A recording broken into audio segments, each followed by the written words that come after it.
Welcome to the Anonymous Andrew podcast. Life and the choices we make. The choices other people make. Why we choose to ignore the red flags. Red flags like gaslighting, cheating, addiction, mental illness, and much more. What role do they play in relationships? Follow me each week as we discuss these topics with anonymous guests and experts to hopefully become better humans, resulting in better choices. Like I say, been there, still doing that. Now on to the show.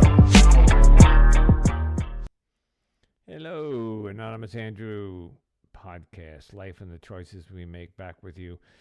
So today I have a guest that I came across that I wanted to share with you. This episode is about alcoholism again. I know I did an episode a few weeks ago. We're going to touch upon this. As I said in the beginning, it is part of my life. I'm in recovery, but I use the 12-step system, but it is not the only way to put the drink down. There are many modalities out there. Just the 12-step, I keep referring to it as 12-step. AA is the most popular. It's been around for, I think, my God, if my sponsor heard this, he'd kill me.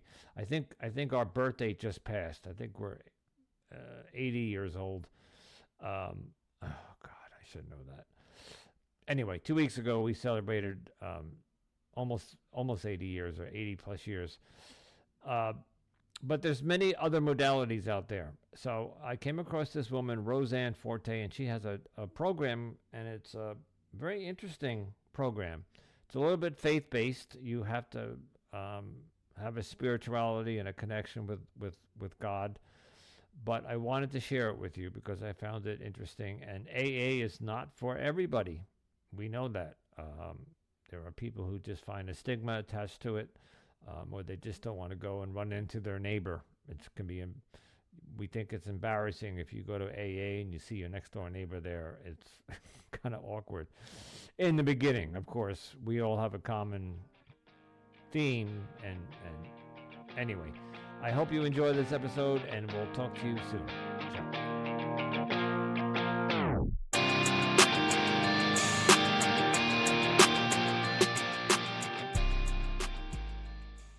Hello, everybody, and welcome back to another episode of Anonymous Andrew, Life and the Choices We Make. And today I have a guest. Her name is Forte. And Forte is an author and alcohol-free coach. And I have to say that's a new term for me. And she wrote a book called The Plan He Has for Me, a 12-week daily devotional freedom from alcohol. Welcome, Rose. Welcome to my podcast. Thank you, Andrew. It's so nice to be here and talk about this with you. So, Rose, as my audience, I have a following and an audience, and they know my story. And I'm in sobriety, but I went through a 12-step program. But that's not the only way to get sober or put down the alcohol. And you came to me and said that you have a proven method, or a method that is an alternative method to the traditional. I'd love to hear about it. Would you like to tell us about this? Yeah, it's completely different. It's based on my own kind of story and walk. I developed an alcohol problem over decades. I started at 13, and it just progressively got worse. I think alcohol really takes a hold of you when you use it to solve for mental health. Well, you know what I mean? Stress, anxiety, depression. And the underlying issue, yeah. Yeah. And I had, a fairly toxic marriage. I was using it to, kind of party. I was using it to check out. I was using it because I was depressed. It just became quite the problem. Our marriage eventually fell apart, and my drinking went off the rails. It was already a problem, but it just got worse. It can always get worse. And COVID hit, and I guess I should mention AA, because I didn't want to go there because my mental health was really bad. I was diagnosed with major depressive disorder. And, I had a lot of stories going on in my head. And the last thing I wanted to do was add a label to myself that I thought, um, just went, oh, that's your problem. You know what I mean? Because I didn't think that was my problem. I mean, I had a lot of problems, but Yeah. I just didn't want to carry the label. And then it said, look to a higher power. And I was a pretty staunch Christian. I was a Bible study leader, and I still got caught in this trap. Oh, And it hits everybody. It does any all walks of life. Yeah. yeah, it doesn't discriminate at all. No, not at all. And so when COVID hit, I had done a lot of work counseling wise to try and get myself mentally healthy again. But, there was just still this nagging problem. And I actually didn't know that my mental health was a problem because of the drinking. I didn't realize that until I look in the rearview mirror. But of course, when you're beating yourself up all the time because you can't quit, it's definitely going to drag you down. And so when COVID hit, I used to be a super heavy smoker too. I quit, I forgot how long ago, 15, 18 years ago. And I had kind of compromised lungs because I was a heavy smoker and I was a heavy drinker. So when I saw COVID coming and I looked at the on TV and the news and them throwing the bodies into the back of the truck, I was like, oh, like, God, I have no plan on, I mean, I don't really care about living, but I do not want to die in a hospital on a ventilator without my kids with me, you know? So it kind of scared me into quitting. And I ended up joining a secular program. I was just like, put alcohol to the side for 90 days. And because at the time I couldn't comprehend forever, but I knew I needed to quit. And I was like, I wonder what 90 days would feel like. I had no idea. And, I was curious. So I did it. And I was so transformed. I was, more confident. I had more joy. I lost weight. My blood pressure was down. My resting heart rate was down. I was exercising. I was developing new habits, right? All this amazing stuff. And for me, because I had spent so much time as a Christian and studying the Bible, I recognized a lot of the concepts they were teaching us in there as like biblical concepts. So I started working for them and I started enrolling, and it was an executive coaching program. So a lot of high performing people coming in. And a lot of them would say, like, I'm a Christian, so this is so much shame. And I'm like, it's okay because this is a great program. And anyway, I started putting together scripture and matching it up with what they were teaching in there and giving it to the Christian participants. And they're like, this is good. This is good. So that's how it came. But the difference is there's a lot of differences with AA versus and a 12 step versus mine. One, I don't tell the person that they have to quit for the rest of their life. And I think that's important to giving people an opportunity to try. I just say, hey, give it a try for 12 weeks and see what's possible. Because a lot of people, if they've got that forever mindset, they'll give up for 12 months. It's just so hard, right? Right. So if somebody fails in the program, like, don't try it again unless you're willing to give me 12 weeks of your life. I just want you to see 12 weeks and you get to choose, right? And so that's it. I don't use any of the terminology that leads a lot of people to think, oh, you're one of those, right? So I just say I'm alcohol free because it's a much better way to live. So I don't say alcoholic. I definitely had an alcohol problem. Let me be clear with that. But I don't say alcoholic. I don't say recovery, and I'll tell you why. And I don't say sober. Not that those aren't good words, but they just lead people to go, oh, you're one of those, You're one of right? those, yeah. Yeah. And you know, you seem like you used to smoke cigarettes too, or do, or No, I quit, but I'm now a vapor, which is, oh, okay. yeah. So, but So that, I used to be, I'm a pedal to the metal kind of person. Like I only do things hard. mm-hmm, So I was a super heavy smoker, 2 to 3 packs a day, which meant I couldn't go much more than a half hour without a cigarette. It would be the first thing I'd grab in the morning. And but when I quit, I wasn't a cigaretteaholic, a smokeaholic, and I didn't recover from it. I quit because it was killing me, right. and it's addictive. And so I'm trying to kind of take that same approach with people is just come on, let's just get the shame out. Let's, saying that you want to quit drinking should be as non-shame free as I want to lose weight, because both are super hard to do, you know? They take some mental focus, and some willpower. Now, I don't even want to say willpower. I think it's more mindset. Mindset. Willpower, yeah, willpower doesn't work. It's just mindset. And, in this particular program, it's the mindset of only making it 12 weeks, documenting how much better you feel so that you can start to build some evidence for how much life is better without it. And yeah, that's that's Oh, the approach. okay. I'm on board.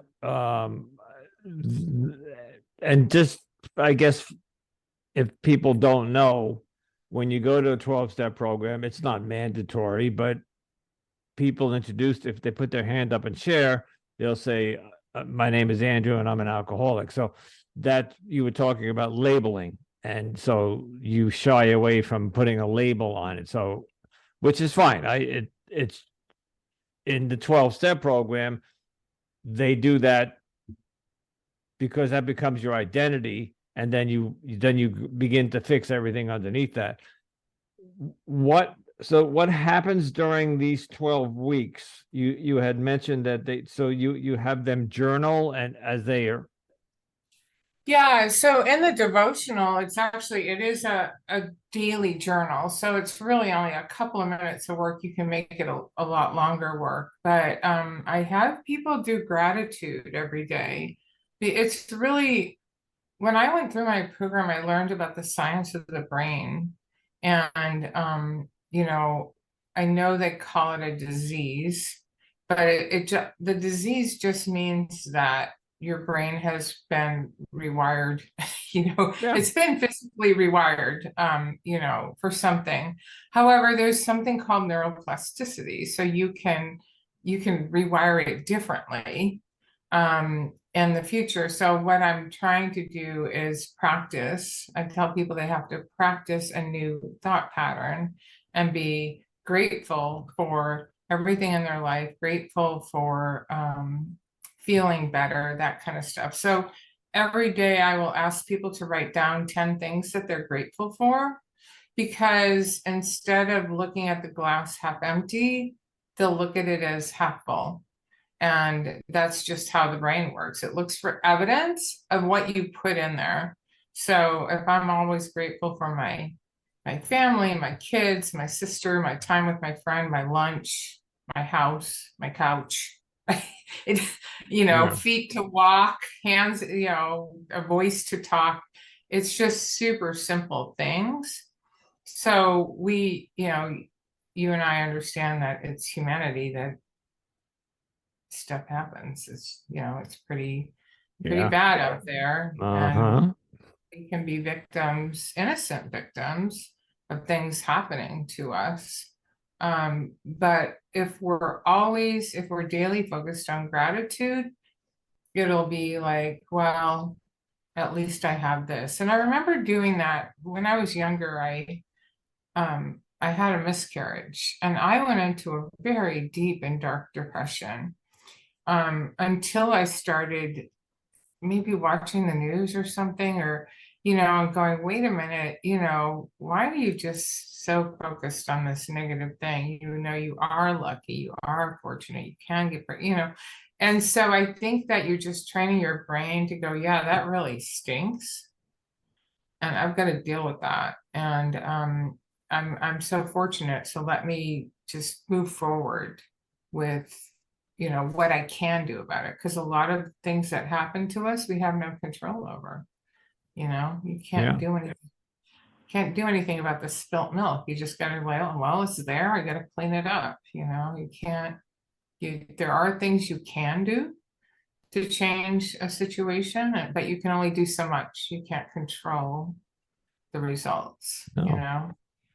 Okay. So, yeah, Yeah, I have a half a dozen questions for you, and this is good. this is coming from obviously I've been in the 12-step program for 8 years, so I'm conditioned. All right, and by the way, Yeah, I had some time back in the 90s. I had 5 years in the 12-step program, and then I relapsed. And then luckily I made it back. I stayed out for 18 years and I crawled my butt back into the 12-step program around 2015. Actually, it'll be 8 years next week, July 4th. And today it's for me, it's a lifestyle. I don't, I, if we had longer time, I'm on some dating apps and I'm upfront. I tell people that I don't drink or I put it in my profile. And absolutely. one woman, 100%. yeah, and one woman said to me, "Oh, I like my wine. Will that be a problem?" And I say, "No, not at all, because it's my lifestyle today. I look at alcohol as an allergy. It just doesn't. When I put it in my body has an allergic reaction to it. It could be, well, anybody who knows about that, you know, it could be rage, it could be blackouts, it could be uh, being stupid or whatever. These aren't the questions I want to get to. Um, what? How? So during these, let's just say during these 12 weeks, I'm writing down a gratitude list, which, by the way, I have a problem doing even now, but that's a whole different subject. Nothing to do with alcohol. I get up, I go to work, I come home, and my wife starts a fight with me. Or my wife comes home and her brother-in-law, she tells me her brother-in-law is moving in. Just think of something that would It trigger. causes stress, right? And because I've been drinking for 20 years, my gut reaction is to go reach for that bottle, either run to the store or go to, maybe I have one hidden someplace or whatever. What do you suggest they do? Because I have a sponsor, so I pick up the phone. I would call my sponsor to say I want a drink, and he would talk me down. What Yeah, support? and so it's again, I focus on the science of the brain, so it's a trigger and we need to rewire it. So the first thing is the awareness to stop and recognize that feeling and that trigger and going, I want to drink, and here's why. It could be stress, it could be just routine from coming after work, coming home from work, opening the fridge, you know, whatever the routine is or whatever the stress. But remembering, one, I always tell people not an option because it's 12 weeks and you've committed and we're working on making you a person of your word. And so not an option is first. Then there's play the movie to the end. I don't know if AA does that, but you know, what will happen if I do that? It's going to be a day one again. You're gonna start over. It's not gonna solve the problem. You know, we walk through a lot of problems.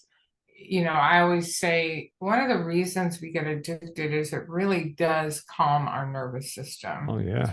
And so when we're feeling anxiety and we reach for a drink, it's like, "Oh, there it is, right?" And so that's what makes us want to desire it again.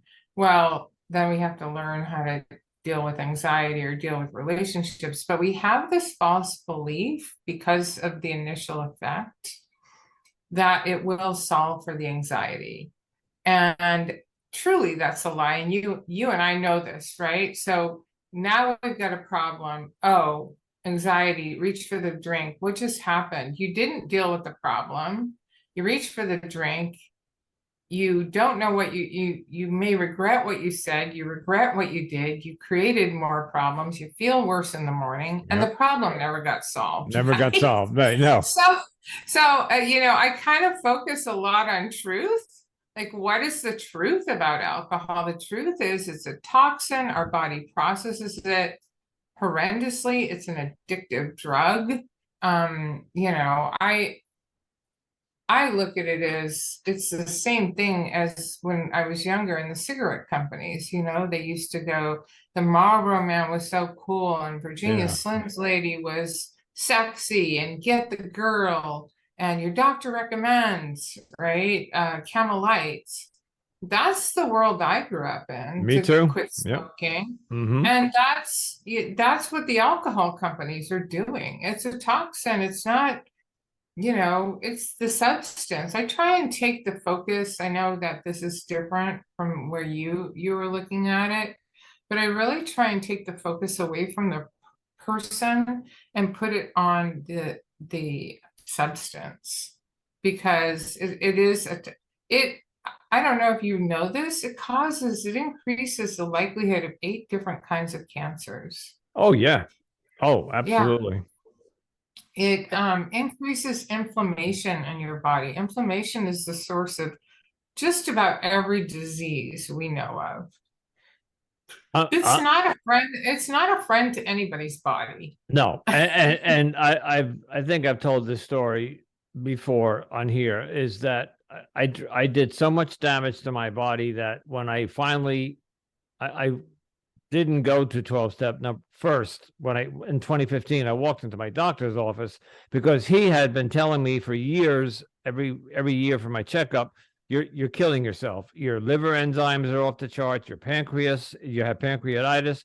You have your blood sugar is through the roof, and then of course my blood pressure was high, and I developed atrial fibrillation. I did a lot of damage to the body, so I've been recovering physically over the past 8 years. And not to mention the weight. I was 250, 60 pounds when in 2015. Wow, Now I'm down, congratulations. yeah, I'm down to 160. Uh, I was going somewhere with this, but I think I was just answering, reaffirming that how bad it can destroy the body and the cancers. Um, yeah, it does have Breast cancer. I had no idea it was responsible. Like, it'll increase your chances of breast cancer like 15-20%. And and prostate and pancreas and I oh yeah, think throat and yeah, and the stomach cancer. exactly, that's another one. Um, and it just is very sad. I think we need labels on alcohol. I think the commercials need to come down. Because people are dying at alarming rates. Well, if you So, remember, they took the commercials off for many years, and they just passed the law that they can start advertising. And now today, there are so many new alcoholic beverages out there. It's a lot tougher today to be, in my terms, an alcoholic in recovery and see all these wonderful, beautiful, tasteful uh, this stuff, models. yeah, Yeah. this stuff out there that wasn't around. I was a bourbon guy. I just a bottle of bourbon. Me too. I loved bourbon. I love Oh, bourbon. oh, I makers graduated to Maker's Mark on the makers Rocks. mark. Oh, my last night, I knew that I was going to go to a meeting the next day. So July 3rd, I bought a big bottle of Maker's Mark, and I went to my bedroom, and I when I put my mind to it, I knew I had to stop, and I knew I had to go to the program. So I had a farewell party with me and Maker's Mark on July 3rd that night. I drank the whole bottle, and then the last sip, I said goodbye. But if I go in, I see Maker's Mark commercials. If I go into a restaurant and I see it on the bar shelf, it's a little bit of a trigger because it was my favorite. What happens after 12 weeks? Yeah, well, I encourage people to get involved because it's faith-based, to get involved with the church, to find their gifts, to, because in that environment, there's not a lot of drinking, at least in certain environments. But I encourage people during that 12 weeks to find the gift that, basically alcohol takes everything away from us, right? It just takes our plans, our joy, Family. our confidence away. But most of us know, and maybe this is your gift with your podcast, most of us know that we were created to do something more, that we have something in us that we should be doing that we weren't doing. So during that program, I encourage them, like, look, you're taking something out of your life that has been your best friend, your best toxic friend, and put something back in that's more joyful. And so I want to encourage people to do that. I actually am in the process of trying to create, because I do recognize when I talk to anybody who's quit drinking for a really long time, that I say, well, what was the most important part of this journey for you? And they will say community. And so while I can coach in Good. community, or I have Facebook community, understanding that you are not alone is so important to this. And so I am in the midst of creating a faith-based program for churches or nonprofits or somebody. Like a support network. Yeah, to develop that community. But in the meantime, I encourage, well, the other thing I do, and the gratitude I do, but the other half of the page is to document where you've gone in 12 weeks, because you can create a lot of progress in 12 weeks. Oh, I have absolutely. a client. Yeah, I have a client. She's a real estate agent. And she's like, Sunday night, I wrote an offer and it was accepted. She goes, if I was drinking, I would have never done it. And I go, write it down, because again, when you write things down, and I'm not talking like write a paragraph, like, hey, I closed a house, never would have done this had I been drinking. The science of the brain is, if we write it down, your mind will remember it.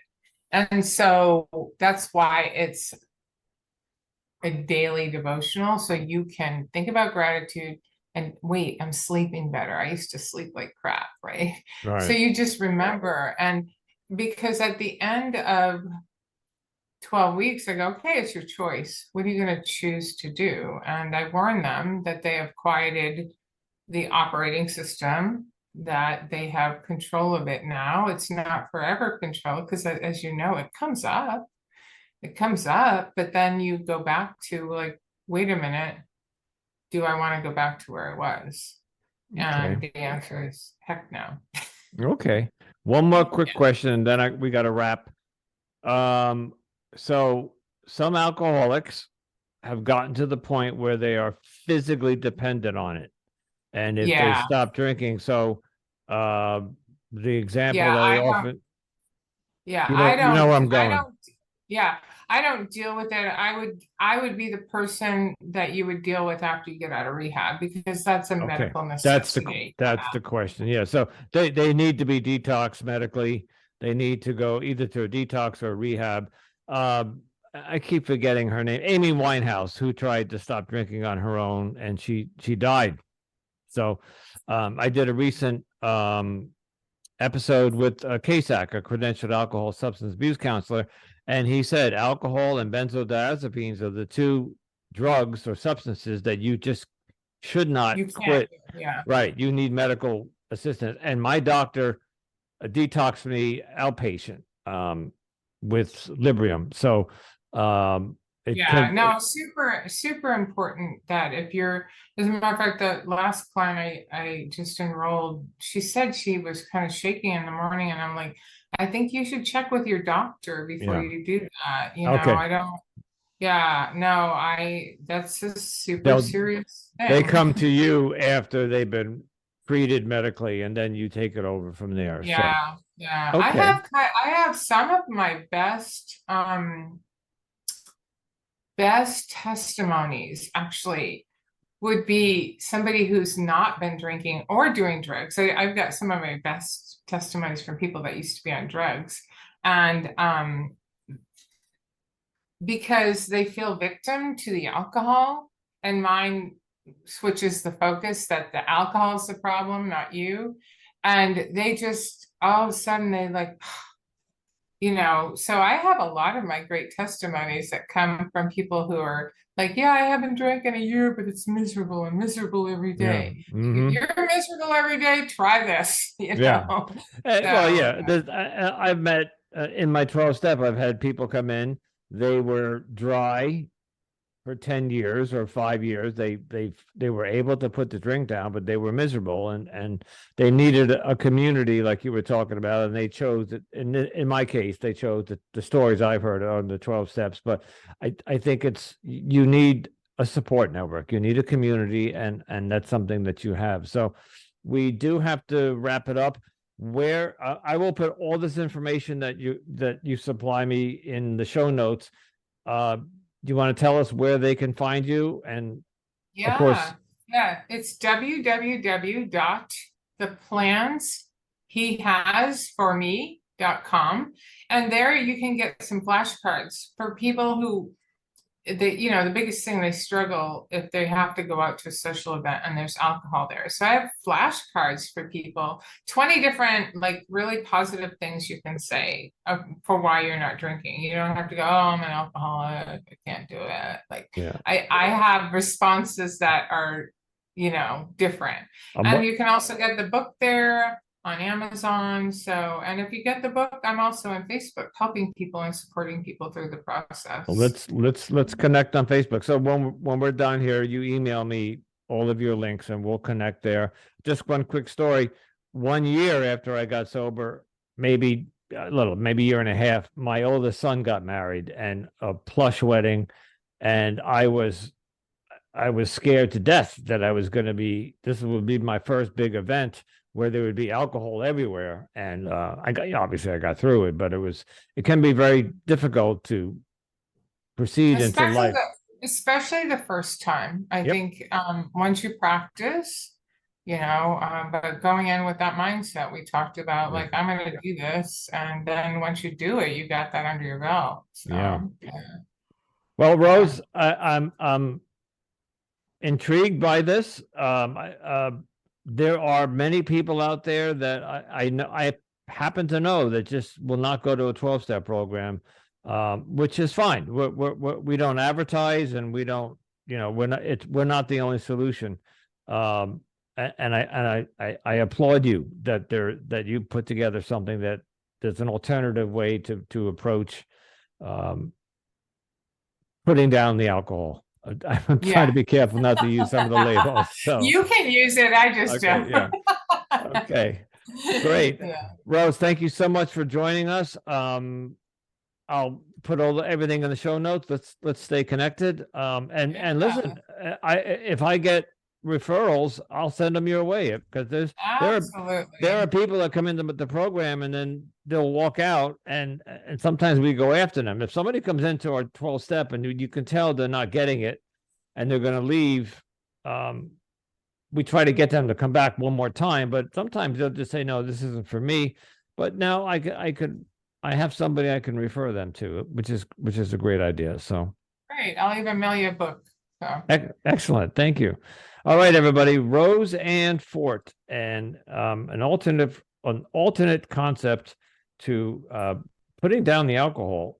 She has a book out called "The Plan He Has for Me," a 12-week daily devotional freedom from alcohol. I love it. So, thank you so much, Rose. We'll talk again soon. Thanks for having me. Yeah. Okay.